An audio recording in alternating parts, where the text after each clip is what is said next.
नमस्कार दोस्तों, स्वागत है आपका अपने परिवार लर्निंग विद देव पर। तो दोस्तों, आज ही हमारी UP triple S C PET 2023 के लिए 14वीं क्लास है।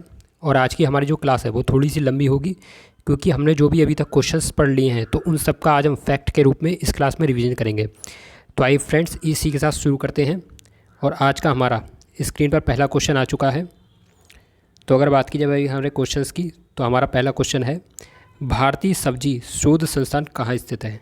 तो दोस्तों, जो भारतीय सब्जी शोध संस्थान है, अगर आपसे ये पूछ रहा है कि ये कहाँ पर स्थित है, तो ये स्थित है वाराणसी में। ठीक है, भारतीय सब्जी शोध संस्थान कहाँ पर स्थित है? वाराणसी में। चलिए, आज हम कुछ शोध संस्थान के बारे में जानेंगे कि कौन कौन से शोध संस्थान कहाँ कहाँ स्थित हैं। तो देखिए, सबसे पहला हमारा शोध संस्थान है कि भारतीय मौसम विज्ञान संस्थान। तो ये है दिल्ली में। ठीक है, ये कहाँ पर? नई दिल्ली में। इसको हम पढ़ चुके हैं। आज हम रिवीजन बहुत अच्छे अच्छे फैक्ट का करेंगे। ठीक है, जो जो अभी तक हमने पढ़ा है उन सब का आज हम रिवीजन कर लेंगे। चलिए, राष्ट्रीय मस्तिष्क अनुसंधान संस्थान कहाँ पर स्थित है? तो ये है गुड़गांव में। ठीक है, राष्ट्रीय मस्तिष्क अनुसंधान संस्थान गुड़गांव। अच्छा, प्लाज्मा अनुसंधान संस्थान कहाँ पर है? तो ये है गांधीनगर में। ऐसी भारतीय सर्वेक्षण विभाग, ये कहाँ पर है? तो ये है देहरादून में। और अगर आपसे पूछ रहा है कि बताइए कपड़ा उद्योग अनुसंधान संस्थान कहाँ पर है, तो ये है अहमदाबाद में। ठीक है, सब सारे याद रखना बहुत ज़रूरी हैं। कौन कौन सा? भारतीय मौसम विज्ञान संस्थान, तो मौसम विज्ञान वाला है नई दिल्ली में। राष्ट्रीय मस्तिष्क अनुसंधान संस्थान, तो भाई आपको याद रखना है कि जो मस्तिष्क वाला अनुसंधान संस्थान है वो है गुड़गांव में। ऐसी प्लाज्मा अनुसंधान संस्थान, तो ये है गांधीनगर में। भारतीय सर्वेक्षण विभाग देहरादून में। और कपड़ा उद्योग अनुसंधान संस्थान, तो ये है आपका अहमदाबाद में। ठीक है, कपड़ा उद्योग अनुसंधान संस्थान कहाँ पर? तो ये है अहमदाबाद में। और क्वेश्चन हमारा क्या था? क्वेश्चन था हमारा भारतीय सब्जी शोध संस्थान। तो सब्जी शोध संस्थान कहाँ पर था? तो वो था हमारा वाराणसी में। चलिए, आज हम कुछ और भी शोध संस्थान को जानेंगे। देखिए, ये हमारा और आ गए। आज वाली जो क्लास है ना मेरे दोस्त, ये एकदम सुपर डुपर क्लास होने वाली है। बहुत ही ज़बरदस्त क्लास है। आप देखना इस क्लास में मैं आपको कितनी इन्फॉर्मेशन देने वाला हूँ। और ये बहुत सी जो हम करा चुके हैं उससे रिलेटेड है। इससे फ़ायदा ये होगा कि आपको जो रिवीजन है वो अभी से स्टार्ट हो जाएगा। और आपसे हम हर क्लास ऐसे ही कराएंगे। हम खूब सारे फैक्ट कराया करेंगे जो हम पढ़ा चुके हैं, जिससे आपका अच्छे से रिवीजन हो जाए। अब बताइए, राष्ट्रीय डेयरी अनुसंधान संस्थान कहाँ पर है? तो ये है करनाल में। ठीक है, राष्ट्रीय डेयरी अनुसंधान संस्थान कहाँ पर है? तो ये है करनाल में। अच्छा, भारतीय दलहन शोध संस्थान कहाँ पर है? तो ये है कानपुर में। ये मैंने आपको पहले पढ़ाया था। और केंद्रीय चावल अनुसंधान संस्थान, तो ये है कटक में। ठीक है, मैंने आपको ट्रिक बताई थी नहीं कि जब हम चावल खाते हैं तो चावल में अगर मान लो कंकड़ हो, तो अगर हम मान लो अगर हमने कंकड़ ना बीना और हमने चावल बना के खा ली तो हमारे दांत कट्टे कट्टे बोलते हैं। तो हमें याद रखना है कि केंद्रीय चावल अनुसंधान संस्थान, तो वो कहाँ पे? कटक में। ऐसी भारतीय पुरातात्विक सर्वेक्षण विभाग, तो ये कहाँ पर है? तो ये है कोलकाता में। और केंद्रीय वनस्पति अनुसंधान संस्थान कहाँ पर है? तो वो है लखनऊ में। ठीक है, एक बार फिर से देखेंगे। राष्ट्रीय डेयरी अनुसंधान संस्थान करनाल, भारतीय दलहन शोध संस्थान कानपुर, केंद्रीय चावल अनुसंधान संस्थान कटक, भारतीय पुरातात्विक सर्वेक्षण विभाग कोलकाता, केंद्रीय वनस्पति अनुसंधान संस्थान, तो यह है आपका लखनऊ में। चलिए आगे बढ़ते हैं। अब देखते हैं भाई, अखिल भारतीय आयुर्विज्ञान संस्थान कहाँ पर है? तो ये है दिल्ली में। ठीक है, अगर बात की जाए अखिल भारतीय आयुर्विज्ञान संस्थान की, तो ये है नई दिल्ली में।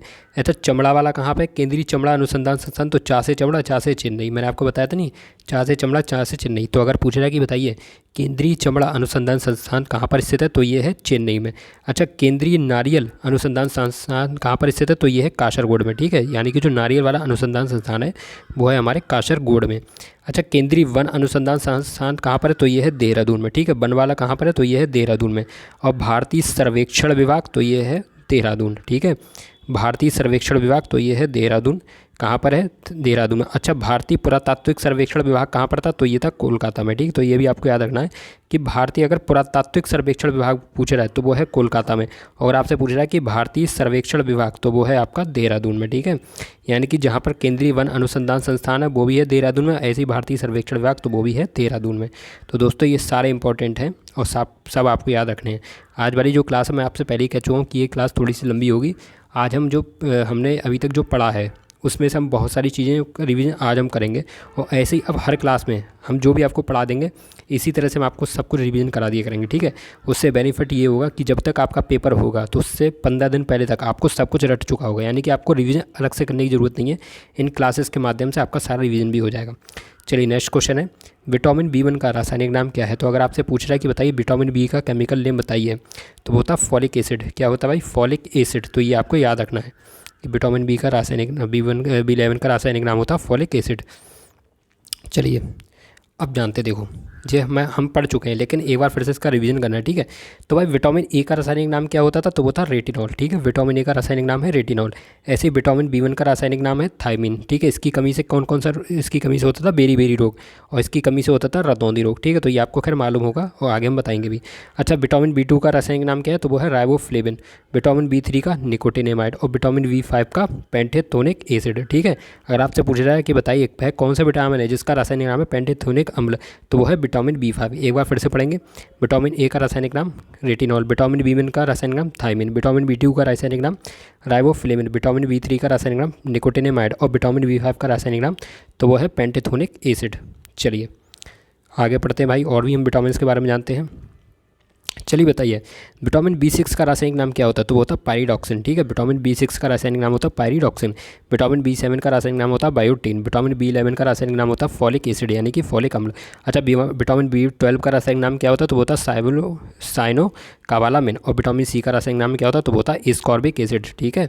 चलिए फिर से पढ़ेंगे। विटामिन बी6 का रासायनिक नाम है पायरिडॉक्सिन, विटामिन बी7 का रासायनिक नाम है बायोटीन, विटामिन बी11 का नाम है फॉलिक अम्ल, विटामिन बी12 का नाम है साइनोकाबालामिन, और विटामिन सी का रासायनिक नाम है एस्कॉर्बिक अम्ल। चलिए एस्कॉर्बिक एसिड। चलो आगे बढ़ते हैं। अब बताओ भाई, विटामिन डी का रासायनिक नाम क्या है, तो वो है कैल्सीफेरॉल, ठीक है। विटामिन डी का रासायनिक नाम है तो ये है कैल्सीफेरॉल। अच्छा, विटामिन ई का रासायनिक नाम क्या है, तो ये है टोकोफेरॉल, और विटामिन के का रासायनिक नाम क्या है, तो वो है फ्लिक्विनोन। मेरे दोस्तों ये बहुत ही इंपॉर्टेंट चीज़ें हैं, ठीक है। सारे आपको रासायनिक नाम मैं रटवा दूंगा, आपको अलग से पढ़ने की ज़रूरत ही नहीं है, ठीक है। आप कतई टेंशन मत लें कि हमें ये याद नहीं हो रहा है, बहुत सारे मैं आपको याद कराऊंगा, ठीक है। आपका ये भाई ये आपके लिए डाटा पढ़ा है, दिन रात एक कर रहा है, मैं आपके लिए याद करवाऊंगा, ठीक है। मैं आपका सारा रिवीजन करा दूंगा, बस आप टेंशन मत लेना, बस आप क्लास को देखते रहो, आप बस कंटिन्यू बेसिस पर क्लास को देखते रहो। हम अभी कम से कम इसको कम से कम 10 बार हम रिवीजन करा देंगे, 10 बार, ऐसे समझ लीजिए। हर पीडीएफ को कम से कम 5 बार रिवीजन कराना है, जिससे आपको रट जाए। और जब तक आपका पेपर होगा ना, तो मेरे दोस्त मैं तुम्हें गारंटी दे रहा हूँ, पेपर में जब तुम आंसर लगा रहे हो तो तुम ऑप्शन को नहीं देखो कि ए ऑप्शन कौन सा बी कौन सा, तुम्हारा सीधे माइंड में आ जाएगा कि आंसर कहाँ पे है। विटामिन सी का रासायनिक नाम तुरंत आएगा एस्कॉर्बिक एसिड, सीधे ढूंढो और लगा दो। ये नहीं पढ़ोगे कि कैल्सीफेरॉल होगा, ठीक है, या रेटिनॉल होगा, ऐसा कुछ नहीं पढ़ने की जरूरत है। सीधे सीधे आंसर लगाओगे, मतलब बिना ऑप्शन देखे ही सीधे सीधे आंसर याद में आ जाएगा। यानी कि ऑप्शन देख के आंसर याद करो, सीधा आ जाएगा, इतना रटवा दूंगा, ठीक है। तो बस आप भरोसा बनाए रखो, बस चैनल के साथ जुड़ जाओ। चलो, विटामिन ए की कमी से भाई कौन सा रोग होता है, तो वो होता है रतौंधी रोग। विटामिन बी1 की कमी से बेरी रोग। विटामिन सी की कमी से स्कर्वी रोग हो जाता है, और यह खट्टे रसदार फलों में पाया जाता है, ठीक है। अगर आपसे पूछ रहा है कि बताइए भाई कौन सा विटामिन है जो खट्टे रसदार फलों में पाया जाता है, तो वो पाया जाता है विटामिन सी।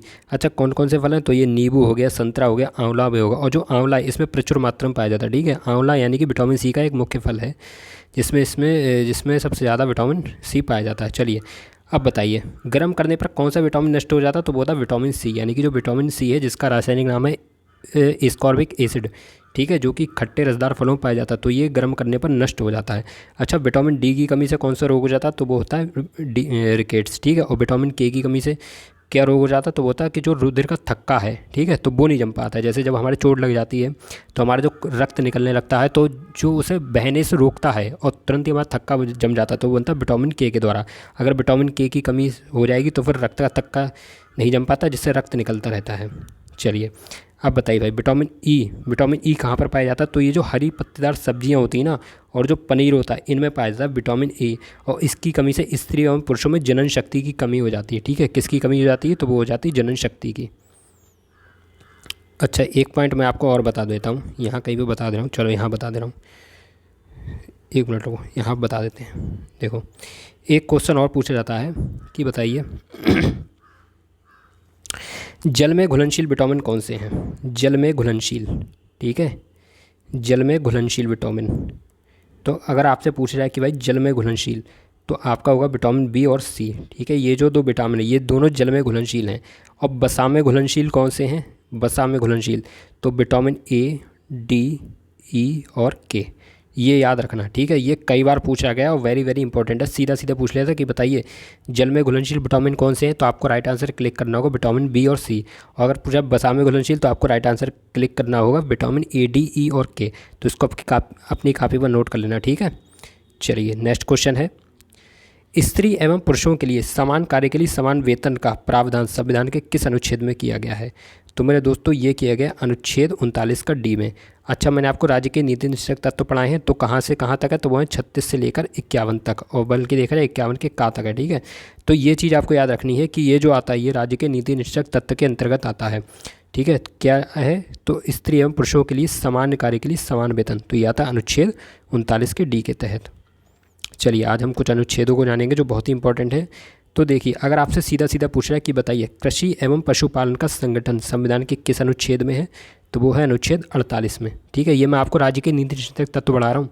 नीति निर्देशक तत्व हैं अनुच्छेद 36 से लेकर 51 का तक। ठीक है, तो ये सारे उसके अंदर आ रहे हैं। अब देखो 48 में आ रहा है, नहीं आ रहा है, 36 से लेकर 51 के बीच में, तो ये राज्य के नीति निर्देशक तत्वों के अंतर्गत है। ठीक है, तो अगर आपसे पूछ रहा है कि बताइए कृषि एवं पशुपालन का संगठन संविधान के किस अनुच्छेद के अंतर्गत आता है, तो वो था अनुच्छेद 48 के तहत।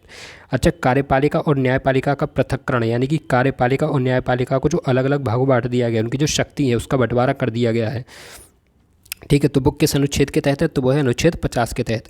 और अंतर्राष्ट्रीय शांति एवं सुरक्षा, तो ये किस में कहा गया, तो ये कहा गया अनुच्छेद 51 के तहत।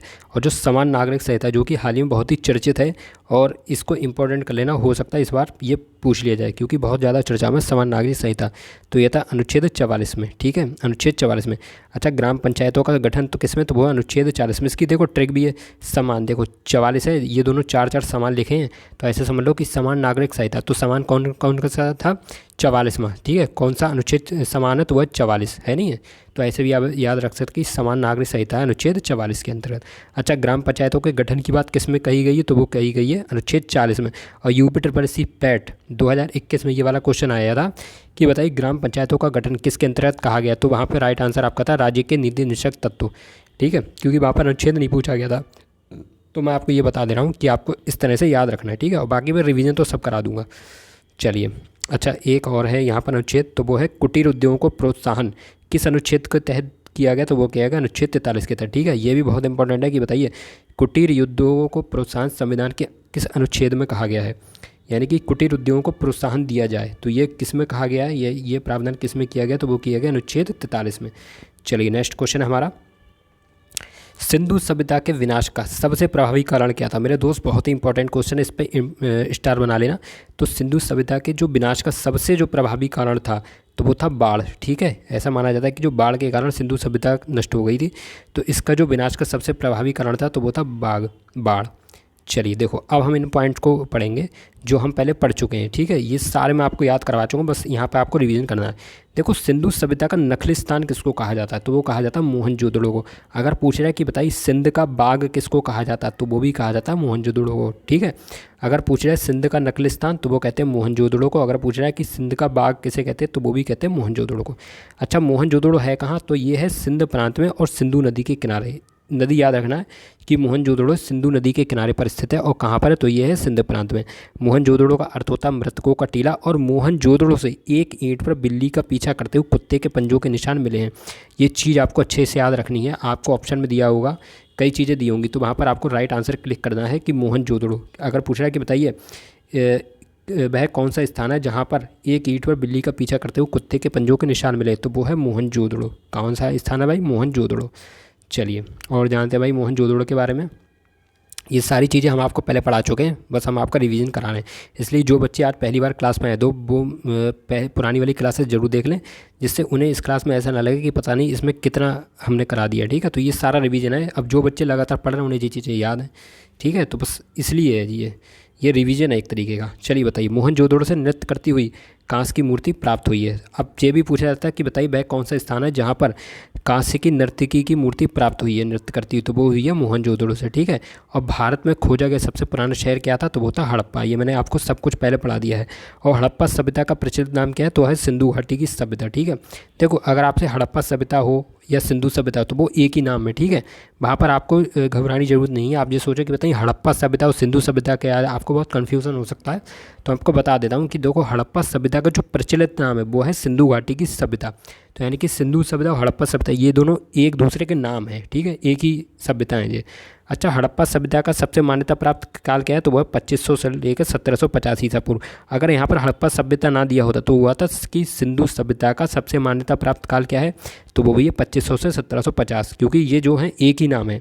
तो कब का ये काल है, ये याद रखना कि 2500 से 1750 ईसा पूर्व। चलिए आगे बढ़ते हैं भाई और जानते हैं हड़प्पा सभ्यता के बारे में।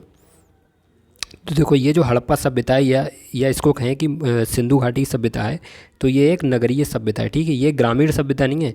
जो वैदिक सभ्यता है वो है ग्रामीण, ठीक है। वैदिक सभ्यता है ग्रामीण, लेकिन ये जो हड़प्पा सभ्यता है यह सिंधु सभ्यता है, तो ये है नगरीय सभ्यता।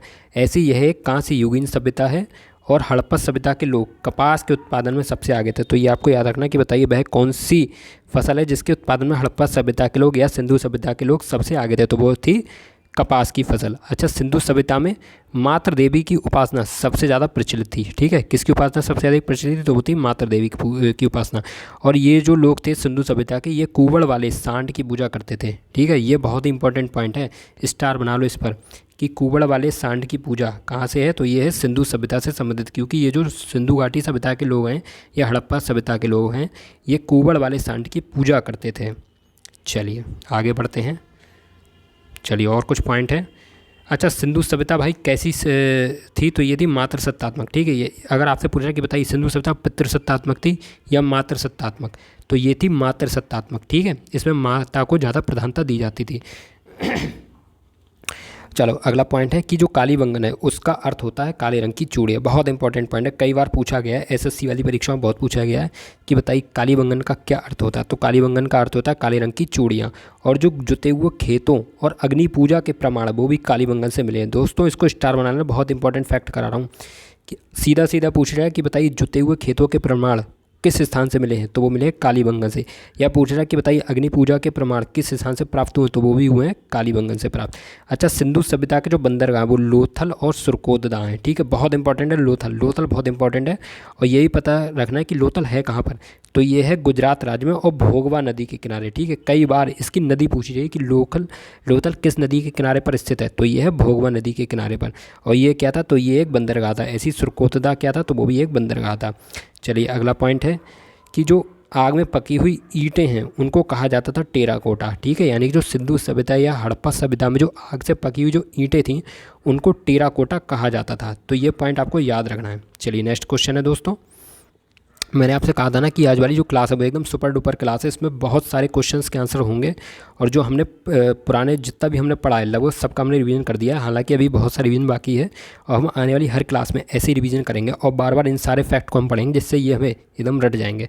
चलिए, अलाई दरवाजे का निर्माण किसके द्वारा करवाया गया था, तो भाई अलाई दरवाजे का निर्माण करवाया गया था अलाउद्दीन खिलजी के द्वारा, ठीक है। देखो अलाई अलाउद्दीन सीधे याद रख लो। अलाई दरवाज़ा का निर्माण किसके द्वारा करवाया गया, तो ये कराया गया अलाउद्दीन खिलजी के द्वारा। चलिए आगे बढ़ते हैं भाई। अब देखो तो भाई वे कौन सी इमारतें हैं जिनका निर्माण अलाउद्दीन खिलजी द्वारा कराया गया था, तो एक तो है जमायत खाना मस्जिद, ठीक है। अगर पूछ रहा है कि बताइए जमायत खाना मस्जिद का निर्माण किसने कराया था, तो वो कराया था अलाउद्दीन खिलजी ने। ऐसे ही सीरी का किला और हजार खंबा महल, ठीक है। तो इन सब का निर्माण किसके द्वारा कराया गया, तो वो कराया गया अलाउद्दीन खिलजी के द्वारा। तो ये सारी इमारतें आप याद रख लेना, याद करो, ठीक है। चलिए नेक्स्ट क्वेश्चन है हमारा। वर्ष 1498 में वास्को डी गामा भारत में कहाँ आया था, तो अगर बात की जाए भाई वास्को डी गामा की, तो ये सबसे पहले भारत में आता है कालीकट में। कहाँ पर आया था, तो ये आया था कालीकट में। कब आया था, तो वर्ष 1498 में। तो ये पॉइंट आपको याद रखना बहुत ही इंपॉर्टेंट है। चलिए नेक्स्ट क्वेश्चन, और बहुत ही important question, very very important, बहुत बार पूछा गया भाई। ये रचना एक ऐसी है जो कई बार पूछी गई है हर परीक्षा में। तो बताइए हुमायूं नामा किसकी रचना है, तो भाई हुमायूं नामा है गुलबदन बेगम की रचना, ठीक है। किसकी रचना है, तो ये है गुलबदन बेगम की। सीधे सीधे आपको क्वेश्चन पूछ रहा है कि बताइए हुमायूं नामक किसके द्वारा लिखित पुस्तक है, तो ये है गुलबदन बेगम के द्वारा। चलिए आगे बढ़ते हैं। नेक्स्ट क्वेश्चन है हमारा, शाहजहां के द्वारा मोती मस्जिद का निर्माण कहाँ करवाया गया था, तो भाई शाहजहां के द्वारा मोती मस्जिद का निर्माण करवाया गया था आगरा में। कहाँ पर करवाया गया था, तो ये करवाया गया था आगरा में। सारे क्वेश्चंस बहुत इंपॉर्टेंट है। नेक्स्ट क्वेश्चन हमारा, बड़ा इमामबाड़ा कहाँ पर स्थित है, तो बड़ा इमामबाड़ा स्थित है भाई लखनऊ में। और ये भी बहुत इंपॉर्टेंट, क्यों, क्योंकि ये उत्तर प्रदेश का क्वेश्चन है, ठीक है। और आप जो परीक्षा की तैयारी कर रहे हैं वो भी उत्तर प्रदेश की कर रहे हैं, तो इसलिए आपको याद रखना है कि जो बड़ा इमामबाड़ा स्थित है वो है लखनऊ में। क्योंकि ऐसे क्वेश्चन बहुत पूछे जाते हैं। जब यूपी का एग्जाम है तो यूपी के क्वेश्चन पूछे जाएंगे, जब बिहार का एग्जाम है तो बिहार के क्वेश्चन ज़्यादा पूछे जाएंगे। तो इसलिए जिस स्टेट के एग्जाम होते हैं वहीं से ही क्वेश्चन सबसे ज़्यादा बनते हैं, तो ये आपको याद रखना है। चलिए नेक्स्ट क्वेश्चन हमारा, बक्सर का युद्ध कब लड़ा गया था, तो दोस्तों बक्सर का जो युद्ध हुआ था वो लड़ा गया था 1764 में। अगर इसकी डेट पहले हो तो डेट पूछेगा नहीं, लेकिन फिर मैं आपको बता दूं कि इसकी जो डेट है वो है 22 अक्टूबर से 23 अक्टूबर, ठीक है, यानी कि इन 2 दिन लड़ा गया था 22 अक्टूबर से 23 अक्टूबर 1764। ठीक है, तो ये डेट याद रखना, 22 अक्टूबर 23 अक्टूबर 1764। हो सकता है वो सिर्फ 22 अक्टूबर दे दे या 23 अक्टूबर दे दे, तो उसमें आपको कन्फ्यूज़न नहीं होना है, एक ही चीज़ देगा। ठीक है, तो फिलहाल बक्सर का युद्ध कब लड़ा गया था, तो ये लड़ा गया था 1764 को। चलो आगे जानते हैं भाई। तो जो बक्सर का युद्ध था वो 22 अक्टूबर, यहाँ पर कर लेना 23 अक्टूबर। ठीक है, दोनों सही हैं, चाहे 22 अक्टूबर चाहे 23 अक्टूबर। तो ये लड़ा गया था 1764 ईस्वी में। और किसके मध्य हुआ था, तो ये होता अंग्रेज़ों के मध्य और मीर कासिम और जो अवध का नवाब उस समय शुजाउद्दौला था वो, और मुग़ल सम्राट शाह आलम सेकंड के मध्य। ठीक है, तो सीधे सीधे आपको ये नाम याद होने चाहिए कि बक्सर का युद्ध 22 अक्टूबर 1764 ईस्वी को अंग्रेज़ों और मीर कासिम, साथ ही अवध के नवाब शुजाउद्दौला और मुग़ल सम्राट शाह आलम द्वितीय के मध्य लड़ा गया था। अच्छा भाई, अंग्रेज़ों की सेना की तरफ से कौन था, तो वो था हेक्टर मुनरो। कौन था, अंग्रेजी सेना को जो नेतृत्व कर रहा था, तो वो कर रहा था हेक्टर मुनरो। और इस युद्ध में अंग्रेज़ों की विजय हुई। ठीक है, किसकी विजय हुई, अंग्रेज़ों की। अच्छा, एक क्वेश्चन मैं आपको और बताऊंगा, शायद मैं आपको पढ़ा चुका हूँ। देखिए, जो प्लासी का युद्ध हुआ था, हाँ मैंने आपको पढ़ाया है, प्लासी का युद्ध कब हुआ था, तो इसकी डेट याद रख लेना कि 23 जून 1757। ठीक है, 23 जून 1757 को हुआ था। मैंने आपको पढ़ा दिया, मुझे याद आ गया कि प्लासी का जो युद्ध था वो हुआ था 23 जून 1757 को। और इसमें अंग्रेजी सेना का नेतृत्व किसने किया था, तो वो किया था रॉबर्ट क्लाइव ने। और किसके मध्य हुआ था, तो ये होता है रॉबर्ट क्लाइव और जो सब बंगाल का जो नवाब था सिराजुद्दौला, उसके मध्य हुआ था। जिसमें जो सिराजुद्दौला था, इसके जो सेनापति थे उसके द्वारा धोखा दे दिया गया था, जिस वजह से उसकी हार हो गई थी। तो फिलहाल प्लासी के युद्ध की आप डेट याद रख लो, 23 जून 1757। और अंग्रेजी सेना का नेतृत्व कौन कर रहा था, तो वो कर रहा था रॉबर्ट क्लाइव। और जो बंगाल का उस समय जो नवाब था, तो वो था सिराजुद्दौला। तो ये जो 2-3 चीज़ें याद रखनी है जो बहुत ही इंपॉर्टेंट है। चलिए नेक्स्ट क्वेश्चन है हमारा, गुप्त शासकों की दरबारी भाषा क्या थी, तो भाई गुप्त शासकों की दरबारी भाषा थी संस्कृत। क्या थी भाई, संस्कृत। तो ये चीज़ें आपको अच्छे से याद रखनी है। चलिए नेक्स्ट क्वेश्चन है, राष्ट्रीय महिला दिवस। तो दोस्तों हमारा क्वेश्चन है कि राष्ट्रीय महिला दिवस कब मनाया जाता है, तो भाई ये जो राष्ट्रीय महिला दिवस मनाया था, ये मनाया था 13 फरवरी को। कब मनाया जाता, तो ये मनाया जाता 13 फरवरी को। ये आपको याद रखना है कि अगर आपसे पूछा जाए कि बताइए राष्ट्रीय महिला दिवस कब मनाया जाता है, तो ये मनाया जाता 13 फरवरी को। चलिए आगे बढ़ते हैं। चलिए देखो दोस्तों, आज हम कुछ जानते हैं फरवरी के इंपॉर्टेंट डे के बारे में। ठीक है, फरवरी में जो भी महत्वपूर्ण दिवस होते हैं उन सबको हमें पढ़ना है। और इसके साथ ही आज हम फिर से पढ़ेंगे जनवरी के इंपॉर्टेंट दिवस। ठीक है, मैंने आपसे कहा था ना कि मैं आपको एकदम रटवाऊंगा, तो मैं आपको ऐसे ही रटवा सकता हूँ। मैं हर क्लास में अब दिवस को लेकर आता रहूँगा। चलो, फरवरी के इंपॉर्टेंट महत्वपूर्ण दिवस क्या है, तो देखिए अगर बात की जाए भाई 1 फरवरी की, तो 1 फरवरी को होता है भारतीय तटरक्षक दिवस, यानी कि जो इंडियन कोस्ट गार्ड डे है, तो वो कब होता है, तो वो होता है 1 फरवरी को। याद रखना, भारतीय तटरक्षक दिवस ये होता है 1 फरवरी को। अच्छा भाई, 2 फरवरी को कौन सा दिवस होता है, तो वो होता है विश्व आर्द्रभूमि दिवस। ठीक है, 2 फरवरी को कौन सा दिवस होता है, तो वो होता है विश्व आर्द्रभूमि दिवस। और 4 फरवरी को होता है अंतर्राष्ट्रीय मानव दिवस। अगर पूछा है कि बताइए अंतर्राष्ट्रीय मानव दिवस कब होता है, तो होता है 4 फरवरी को। और ऐसे ही जो विश्व कैंसर दिवस होता है, तो वो भी होता है 4 फरवरी को। ठीक है, और सुरक्षित इंटरनेट दिवस कब होता है, तो ये होता है 9 फरवरी को। ठीक, सुरक्षित इंटरनेट दिवस कब होता है, तो होता है 9 फरवरी को। एक बार फिर से पढ़ेंगे, भारतीय तटरक्षक दिवस 1 फरवरी, विश्व आर्द्रभूमि दिवस 2 फरवरी, अंतर्राष्ट्रीय मानव दिवस या विश्व कैंसर दिवस, तो ये कब होता है, तो ये होता है 4 फरवरी को। और सुरक्षित इंटरनेट दिवस, तो वो होता है 9 फरवरी को। ठीक है, ये हम सारे फरवरी का आज इंपॉर्टेंट डे पढ़ डालेंगे, जितने भी हैं सारे याद कर डालते हैं। चलिए, 10 फरवरी को कौन सा दिवस मनाया जाता है, तो वो होता है विश्व दलहन दिवस। ठीक है, 10 फरवरी को कौन सा दिवस मनाया जाता है, तो ये मनाया जाता है विश्व दलहन दिवस। 11 फरवरी को कौन सा दिवस मनाया जाता है, तो ये मनाया जाता है विज्ञान में महिलाओं और बालिकाओं का अंतर्राष्ट्रीय दिवस। तो ये कब मनाया जाता है, ये मनाया जाता है 11 फरवरी को। और ऐसी जो विश्व यूनानी दिवस है, तो वो भी मनाया जाता है 11 फरवरी को। ठीक है, 11 फरवरी को कौन सा दिवस मनाया जाता है, तो मनाया जाता है विज्ञान में महिलाओं और बालिकाओं का अंतर्राष्ट्रीय दिवस। चलो इसके एक ट्रिक बनाते हैं। देखो 11 है ना, जब 1 और 1 कितने होते हैं, 11 होते हैं। हमारी एक वो नहीं है, मुहावरा नहीं है कि 1 और 1 11 होते हैं, 1 और 1 11 होते हैं। तो जब महिलाएं और बालिकाएं मिलती हैं, तो वो 1 1 2 नहीं होती, वो सीधे 11 हो जाती है। यानी कि हमारी जो ताकत होती है बढ़ जाती है। अगर महिलाएं और बालिकाएं दोनों मिल जाएं, तो वो 1 और 1 11 हो जाएंगी। तो ऐसे में याद रख सकते कि 1 और 1 11 किस में, विज्ञान में। अगर साइंस में महिलाएं और बालिकाएं मिल गई, तो हमारी शक्ति बढ़कर 1 और 1 11 हो जाती है। ठीक है, 1 और 1 2 नहीं, 1 और 1 11, तभी तो शक्ति बढ़ेगी, 1 और 1 11। तो ऐसे याद कर सकता है। ठीक है, 1 और 1 11। तो यानी कि 11 फरवरी को कौन सा दिवस होता है, तो ये होता है विज्ञान में महिलाओं और बालिकाओं का अंतर्राष्ट्रीय दिवस। और भाई विश्व यूनानी दिवस कब होता है, तो ये भी होता है 11 फरवरी को। अच्छा भाई, 12 फरवरी को कौन सा दिवस होता है, तो 12 फरवरी को होता है राष्ट्रीय उत्पादकता दिवस। ठीक है, राष्ट्रीय उत्पादकता दिवस कब होता है? तो ये होता है 12 फरवरी को। ऐसे ही 13 फरवरी को कौन सा दिवस होता है? तो ये होता है विश्व रेडियो दिवस और राष्ट्रीय महिला दिवस। अभी हमने पढ़ा था ना कि भाई राष्ट्रीय महिला दिवस कब होता है? तो ये होता है 13 फरवरी को। और एक कौन सा दिवस होता है? तो वो होता है विश्व रेडियो दिवस। ठीक है, विश्व रेडियो दिवस। एक बार फिर से पढ़ते हैं भाई। 10 फरवरी को होता है विश्व दलहन दिवस। 11 फरवरी को होता है विज्ञान में महिला और बालिकाओं का अंतर्राष्ट्रीय दिवस, यानी कि विज्ञान में महिला और बालिकाएं एक और एक हो जाती हैं कितनी? 11, तभी हमारी शक्ति बढ़ जाती है साइंस में। तो विज्ञान में महिला और बालिकाओं का अंतर्राष्ट्रीय दिवस होता है 11 फरवरी को। विश्व यूनानी दिवस भी होता है 11 फरवरी को। राष्ट्रीय उत्पादकता दिवस तो ये भी होता है 12 फरवरी को। और विश्व रेडियो दिवस या राष्ट्रीय महिला दिवस तो ये होता है 13 फरवरी को। ठीक है, विश्व रेडियो दिवस या राष्ट्रीय महिला दिवस ये कब होता है? तो ये होता है 13 फरवरी को। चलिए आगे बढ़ते हैं। अब जानते हैं भाई 15 फरवरी को कौन सा दिवस होता है? तो देखो 15 फरवरी को होता है अंतर्राष्ट्रीय बाल कैंसर दिवस। जो अंतर्राष्ट्रीय बाल कैंसर दिवस है ना, तो ये होता है 15 फरवरी को।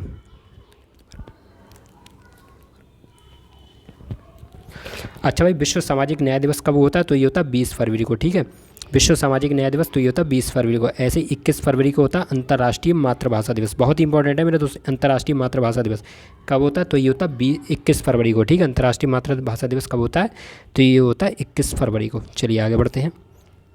चलिए जानते हैं भाई 24 फरवरी को कौन सा दिवस होता है? तो ये होता है केंद्रीय उत्पाद शुल्क दिवस। ठीक है, 24 फरवरी को कौन सा दिवस होता है? तो ये होता है केंद्रीय उत्पाद शुल्क दिवस। ऐसे ही 27 फरवरी को होता है प्रोटीन दिवस और 28 फरवरी को होता है राष्ट्रीय विज्ञान दिवस। ठीक है, 28 फरवरी को कौन सा दिवस होता है? तो होता है राष्ट्रीय विज्ञान दिवस। 27 फरवरी को कौन सा दिवस होता है? तो होता है प्रोटीन दिवस। और केंद्रीय उत्पाद शुल्क दिवस कब होता है? तो ये होता है 24 फरवरी को। सारे याद हो जाएंगे सारे, बस हमें रिवीजन करना है। आप देखो, अब आप में से बहुत से ऐसे स्टूडेंट होंगे जिन्हें जनवरी के जो दिवस हैं ये सारे रट चुके होंगे। अब बताइए वैश्विक परिवार दिवस कब होता है? तो अगर बात की जाए भाई वैश्विक परिवार दिवस की, तो ये होता है 1 जनवरी को। ठीक है, वैश्विक परिवार दिवस कब होता है? तो ये होता है 1 जनवरी को। अच्छा, विश्व ब्रेल दिवस कब होता है? तो ये होता है 4 जनवरी को। वैश्विक परिवार दिवस 1 जनवरी, विश्व ब्रेल दिवस 4 जनवरी। ठीक। अच्छा, प्रवासी भारतीय दिवस कब होता है? तो ये होता है 9 जनवरी को। और विश्व हिंदी दिवस कब होता है? तो ये होता है 10 जनवरी को। ठीक है, विश्व हिंदी दिवस कब होता है? 10 जनवरी को। एक बार फिर से पढ़ते हैं भाई। वैश्विक परिवार दिवस 1 जनवरी, विश्व ब्रेल दिवस 4 जनवरी, प्रवासी भारतीय दिवस 9 जनवरी, विश्व हिंदी दिवस 10 जनवरी। चलिए आगे बढ़ते हैं। अच्छा, 11 जनवरी को कौन सा दिवस मनता है? तो वो बनता है राष्ट्रीय मानव तस्करी जागरूकता दिवस। ठीक है, अगर आपसे पूछ रहा है कि बताइए राष्ट्रीय मानव तस्करी जागरूकता दिवस कब मनाया जाता है? तो ये मनाया जाता है आपका 11 जनवरी को। और राष्ट्रीय युवा दिवस तो ये मनाया जाता है आपका 12 जनवरी को। ठीक है, राष्ट्रीय युवा दिवस कब मनाया जाता है? तो ये मनाया जाता है 12 जनवरी को। मकर संक्रांति मनाई जाती है 14 जनवरी को। और भारतीय थल सेना दिवस, ठीक है, भारतीय थल सेना दिवस ये कब मनाया जाता है? तो ये मनाया जाता है 15 जनवरी को। ठीक है, भारतीय थल सेना दिवस मनाया जाता है 15 जनवरी को। और 23 जनवरी को मनाया जाता है पराक्रम दिवस। ठीक है, पराक्रम दिवस कब मनाया जाता है? तो ये मनाया जाता है 23 जनवरी को। अच्छा भाई, 24 जनवरी को कौन सा दिवस मनाते हैं? तो हम लोग 24 जनवरी को मनाते हैं राष्ट्रीय बालिका दिवस। ठीक है, 24 जनवरी को मनाते हैं राष्ट्रीय बालिका दिवस। 25 जनवरी को राष्ट्रीय पर्यटन दिवस। और 26 जनवरी को गणतंत्र दिवस और अंतर्राष्ट्रीय सीमा शुल्क दिवस। और 28 जनवरी को मनाते हैं राष्ट्रीय विज्ञान दिवस। ठीक है, 28 जनवरी को कौन सा दिवस मनाते हैं? तो वो मनाते हैं भाई राष्ट्रीय विज्ञान दिवस। देखो, अगर आपको अभी थोड़ी सी दिक्कत हो रही होगी ना, अगर मान लो आप नए स्टूडेंट हैं तो आपको ये दिवस बहुत कठिन लग रहा है, लेकिन मैं सच बताऊं, जब आप इनको बार बार पढ़ेंगे और मैं आपका रिवीजन कराऊंगा, देखो गारंटी तो मैंने ली है, आपने नहीं ली है। आपको बस क्लास को देखना है, गारंटी मैंने ली है। जो पढ़ाऊंगा कतई रटवा के रख दूंगा। ठीक है, पूरा पेपर फंसवा दूंगा, ये देख लेना। बस रटवाने की जिम्मेदारी मेरी है। बस आप क्लास के साथ जुड़े रहना। ठीक है, क्लास पर भरोसा रखो, टीचर पर भरोसा रखो, आपका सिलेक्शन ज़रूर होगा, अच्छे नंबर आएंगे पैट में। चलिए अब बताओ 30 जनवरी को भाई कौन सा दिवस मनाया जाता है? तो अगर बात की जाए भाई 30 जनवरी को, तो मैंने आपको बताया ना कि 3 दिवस मनाए जाते हैं। एक तो है सर्वोदय दिवस, और एक है विश्व कुष्ठ रोग निवारण दिवस, और तीसरा है शहीद दिवस। ठीक है, यानी कि सर्वोदय दिवस, विश्व कुष्ठ रोग निवारण दिवस और शहीद दिवस, तो ये कब मनाए जाते हैं? तो ये मनाए जाते हैं 30 जनवरी को। चलिए आगे बढ़ते हैं। और अगला क्वेश्चन आ गया है, एफिल टावर कहाँ पर स्थित है? तो अगर बात की जाए भाई एफिल टावर की, तो यह है स्थित पेरिस में। ठीक है, और पेरिस किसकी राजधानी है? तो यह है फ्रांस की। किसकी राजधानी? फ्रांस की। अच्छा, पेरिस किस नदी के किनारे पर स्थित है? तो ये है सीन नदी के किनारे। ये भी इंपॉर्टेंट क्वेश्चन, मैं आगे सारे आपको करा दूंगा कि पेरिस जो है वो सीन नदी के किनारे पर स्थित है। चलिए आगे बढ़ते हैं। अब जानते भाई ओपेरा हाउस कहाँ पर है? तो भाई ओपेरा हाउस है सिडनी में। ठीक है, ओपेरा हाउस जैसे एफिल टावर है, ये भी एक प्रसिद्ध टावर है। कहाँ का? फ्रांस का। तो ये कहाँ पर? पेरिस में। ऐसी ओपेरा हाउस कहाँ की प्रसिद्ध इमारत है? तो ये है सिडनी की। अच्छा, बकिंगम पैलेस कहाँ पर स्थित है, तो ये है लंदन में। और हॉलीवुड कहाँ पर है, तो ये है लॉस एंजल्स में, ठीक है। हॉलीवुड कहाँ पर है, लॉस एंजल्स में। बकिंगम पैलेस है लंदन में, और ओपेरा हाउस है सिडनी में, ठीक है। तो ये सारे आपको पॉइंट याद रखने हैं, बहुत ही इंपॉर्टेंट क्वेश्चन है। चलिए नेक्स्ट क्वेश्चन हमारा, डल झील कहाँ पर स्थित है। तो मेरे दोस्त जो डल झील है वो है जम्मू कश्मीर में। कहाँ पर है, जम्मू कश्मीर में। चलिए इसके अंदर कुछ और जानते हैं जो और झीलें हैं। तो देखिए एक बहुत ही इंपॉर्टेंट झील है सांभर झील, कई बार परीक्षाओं में पूछी गई है। तो देखो जो सांभर झील है ना वो है राजस्थान में, ठीक है। सांभर झील कहाँ पर है, तो ये राजस्थान में। और सांभर झील जो है ये राजस्थान की सबसे बड़ी खारे पानी की झील है। अगर आपसे पूछ रहा है कि बताइए राजस्थान की सबसे बड़ी खारे पानी की झील कौन सी है, तो वो है आपकी सांभर झील। अच्छा भारत की सबसे बड़ी खारे पानी की झील कौन सी है, तो चिल्का झील है, ठीक है। देखो भारत की जो सबसे बड़ी खारे पानी की झील है वो है चिल्का झील, और ये कहाँ पर है, ये है उड़ीसा में। और राजस्थान की सबसे बड़ी खारे पानी की झील है तो वो है सांभर झील। ऐसी पेरियार झील कहाँ पर है, तो पेरियार झील है केरल में, और लोनार झील है महाराष्ट्र में, ठीक है।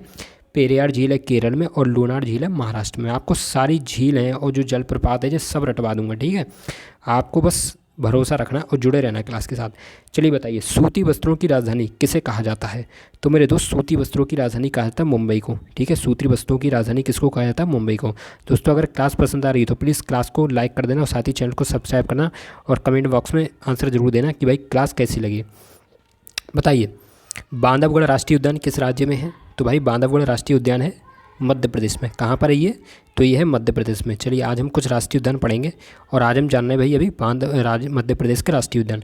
अब बताओ अभी हमने क्या पढ़ा, बांधवगढ़ राष्ट्रीय उद्यान, और कहाँ पर है, तो ये है मध्य प्रदेश में। अब बताइए पन्ना राष्ट्रीय उद्यान कहाँ पर है। तो मेरे दोस्त पन्ना राष्ट्रीय उद्यान भी है मध्य प्रदेश में। ऐसी जो कान्हा राष्ट्रीय उद्यान है तो ये भी है मध्य प्रदेश में। सतपड़ा राष्ट्रीय उद्यान तो ये भी है मध्य प्रदेश में, और जो कुनो राष्ट्रीय उद्यान है तो ये भी है मध्य प्रदेश में। ये सारे हम आपको मध्य प्रदेश के उद्यान रटवा दे रहे हैं। पेंच राष्ट्रीय उद्यान कहाँ पर, तो ये है मध्य प्रदेश में। एक बार फिर से पढ़ते हैं। अगर आपसे पूछ रहा है कि पन्ना राष्ट्रीय उद्यान कहाँ पर है तो आप आंसर देंगे मध्य प्रदेश में।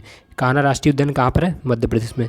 सतपुड़ा राष्ट्रीय उद्यान कहाँ पर है, मध्य प्रदेश में। कुनो राष्ट्रीय उद्यान कहाँ पर है, मध्य प्रदेश में। और आपका कौन सा है, पेंच राष्ट्रीय उद्यान है मध्य प्रदेश में। और बांधवगढ़ राष्ट्रीय उद्यान कहाँ पर है, तो वो भी है मध्य प्रदेश में, ठीक है। कहाँ पर भाई, मध्य प्रदेश में। और मध्य प्रदेश के उद्यान पढ़ते हैं भाई। चलिए ओमकारेश्वर राष्ट्रीय उद्यान कहाँ पर है, मध्य प्रदेश में है। माधव राष्ट्रीय उद्यान कहाँ पर है, मध्य प्रदेश में। संजय डुगरी राष्ट्रीय उद्यान कहाँ पर है, मध्य प्रदेश में है। वन विहार राष्ट्रीय उद्यान कहाँ पर है, मध्य प्रदेश में है। फॉसिल जीवाश्म राष्ट्रीय उद्यान कहाँ पर है, मध्य प्रदेश में है। ऐसी डायनासोर जीवाश्म राष्ट्रीय उद्यान कहाँ पर, तो ये भी है मध्य प्रदेश में। मेरे दोस्तों एक का एक आपको याद करवा दूंगा, ठीक है, एक का एक रटवा दूंगा, बस भरोसा रखना हम पर। बताइए ओमकारेश्वर राष्ट्रीय उद्यान कहाँ पर है, मध्य प्रदेश में है। माधव राष्ट्रीय उद्यान कहाँ पर है, मध्य प्रदेश में है। संजय डुगरी राष्ट्रीय उद्यान कहाँ पर है, मध्य प्रदेश में है। वन विहार राष्ट्रीय उद्यान कहाँ पर है, मध्य प्रदेश में। फॉसिल जीवाश्म राष्ट्रीय उद्यान कहाँ पर है, मध्य प्रदेश में। और डायनासोर जीवाश्म राष्ट्रीय उद्यान कहाँ पर है, तो ये भी है मध्य प्रदेश में। डायनासोर से याद रख लो, डायनासोर राष्ट्रीय उद्यान कहाँ पर है, तो ये है मध्य प्रदेश में, ठीक है। सारे याद को हो जाएंगे सारे। चलिए नेक्स्ट अब हम पढ़ेंगे पश्चिम बंगाल के राष्ट्रीय उद्यान। ये सारे हम पढ़ चुके हैं, पश्चिम बंगाल वाले हम सारे पढ़ चुके हैं। अभी तक हमने मध्य प्रदेश के नहीं पढ़े थे। असम के भी पढ़ा चुके हैं, पश्चिम बंगाल के भी पढ़ा चुके हैं, मध्य प्रदेश का पढ़ाए हैं, ठीक है। अब बस रिवीजन रह गया सबका। चलिए जल्दापारा राष्ट्रीय उद्यान कहाँ पर है, तो ये है पश्चिम बंगाल में, ठीक है। जल्दापारा राष्ट्रीय उद्यान कहाँ पर है, पश्चिम बंगाल में। अच्छा गोरुमारा राष्ट्रीय उद्यान कहाँ पर है, तो ये है पश्चिम बंगाल में। सिंगालीला राष्ट्रीय उद्यान कहाँ पर है, पश्चिम बंगाल में। बक्सा राष्ट्रीय उद्यान पश्चिम बंगाल। और नौरा वैली राष्ट्रीय उद्यान कहाँ पर है, तो ये भी है पश्चिम बंगाल में, ठीक है। नौरा वैली राष्ट्रीय उद्यान कहाँ पर, पश्चिम बंगाल में। फिर से एक बार पढ़ते हैं। जल्दापारा राष्ट्रीय उद्यान पश्चिम बंगाल, गोरुमारा राष्ट्रीय उद्यान पश्चिम बंगाल, सिंगालीला राष्ट्रीय उद्यान पश्चिम बंगाल, बक्सा राष्ट्रीय उद्यान पश्चिम बंगाल, नौरा वैली राष्ट्रीय उद्यान पश्चिम बंगाल। चलिए अब जानते हैं भाई असम के राष्ट्रीय उद्यान। ये मैंने आपको पहले पढ़ाए थे ना, देखो रिवीजन करो। काजीरंगा राष्ट्रीय उद्यान असम, नमेरी राष्ट्रीय उद्यान असम, औरंग राष्ट्रीय उद्यान असम, मानस राष्ट्रीय उद्यान असम, ठीक है। काजीरंगा राष्ट्रीय उद्यान असम, नमेरी राष्ट्रीय उद्यान असम, औरंग राष्ट्रीय उद्यान असम और मानस राष्ट्रीय उद्यान असम। दोस्तों अगर क्लास पसंद आ रही हो तो प्लीज़ लाइक करना और बताना आज की क्लास कैसी लगी। अच्छा डिब्रू सैखोवा राष्ट्रीय उद्यान कहाँ पर है, तो वो भी है असम में, ठीक है। डिब्रू सैखोवा राष्ट्रीय उद्यान कहाँ पर है, असम में। देहिंग पटकाई राष्ट्रीय उद्यान असम में, और रायमोना राष्ट्रीय उद्यान असम में, ठीक है। डिब्रू सैखोवा राष्ट्रीय उद्यान असम, देहिंग पटकाई राष्ट्रीय उद्यान असम, रायमोना राष्ट्रीय उद्यान असम। चलो दोस्तों चलते हैं आज के अगले 17वें क्वेश्चन पर। इंटरनल इंडिया किसकी पुस्तक है, तो अगर बात की जाए भाई मेरे इंटरनल इंडिया की, तो ये है पुस्तक इंदिरा गांधी की। किसकी पुस्तक है, तो ये है इंदिरा गांधी की पुस्तक।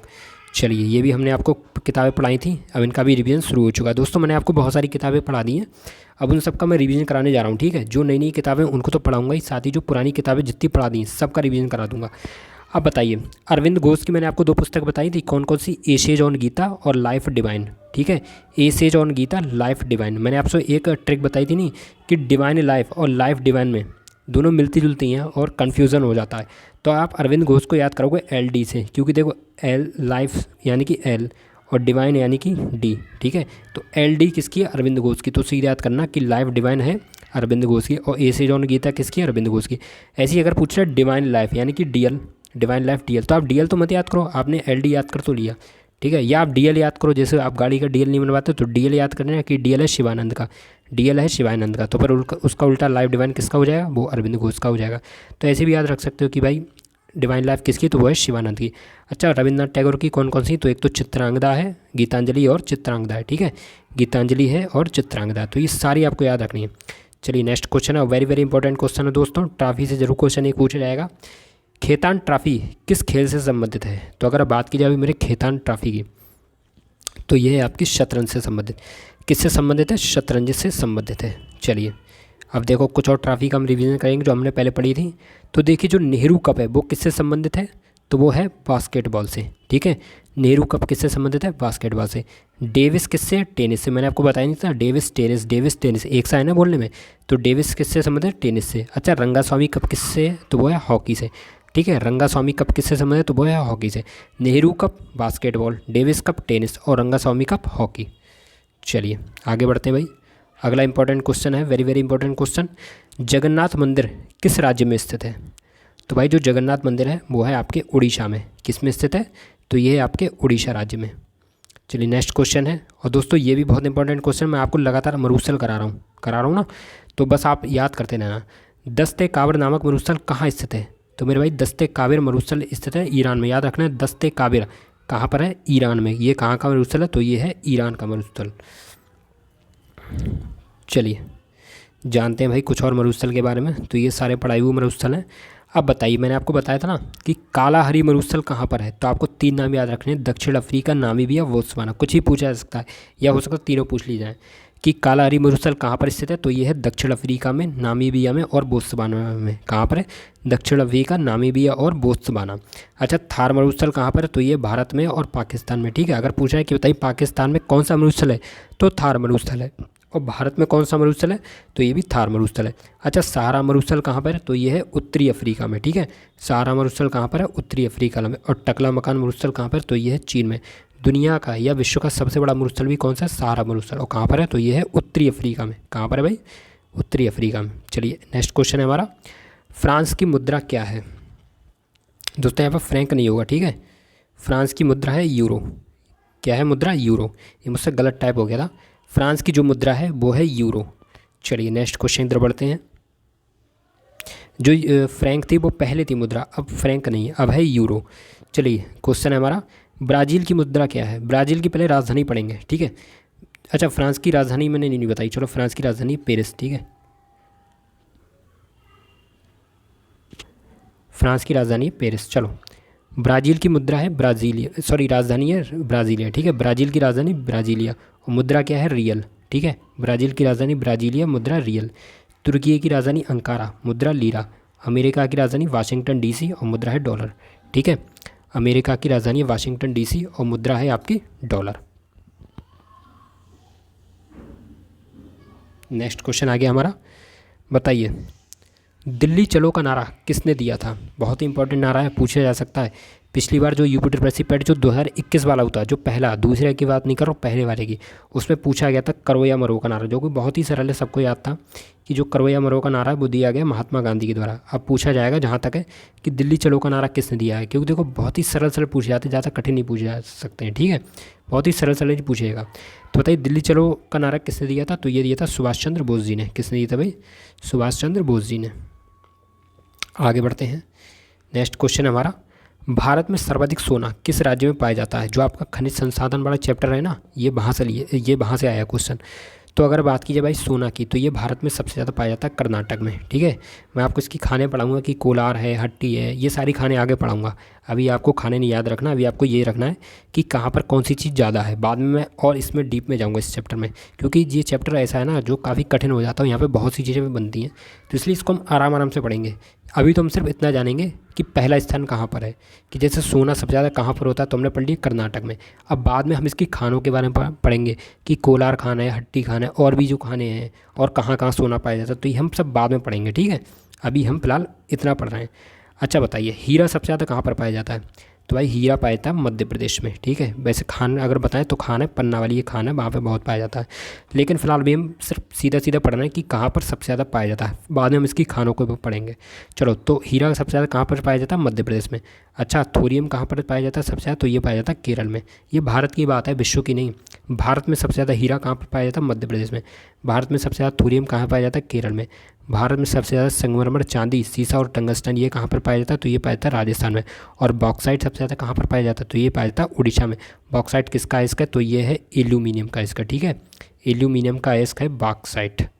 एल्यूमिनियम है, कोरंड में फेल्सपार है, ये सारे हैं। हम सब आपको एक एक करके याद करा देंगे, ठीक है। चिंता मत करना, सारे रटवा दूंगा। चलिए, एपी कल्चर किसके अध्ययन को कहा जाता है? तो भाई मधुमक्खी पालन का जो अध्ययन है उसे कहते हैं एपी कल्चर। क्या कहते हैं? AP culture. आगे बढ़ते हैं। ये हमने आपको पहले ही पढ़ाए हैं, फिर से एक बार इनका रिवीजन करा रहे हैं। तो देखिए, प्राणियों के व्यवहार का अध्ययन उसको क्या कहा जाता है? तो उसको कहा जाता है इथोलॉजी। और ऐसे ही तंत्र का अध्ययन कैसे कहते हैं? तो वो कहते हैं न्यूरोलॉजी को, ठीक है। तंत्र के अध्ययन को क्या कहा जाता है? तो कहा जाता है भाई न्यूरोलॉजी। ऐसे ही स्तनधारी जंतुओं के अध्ययन को क्या कहते हैं? तो उसे कहते हैं मेमोलॉजी, ठीक है।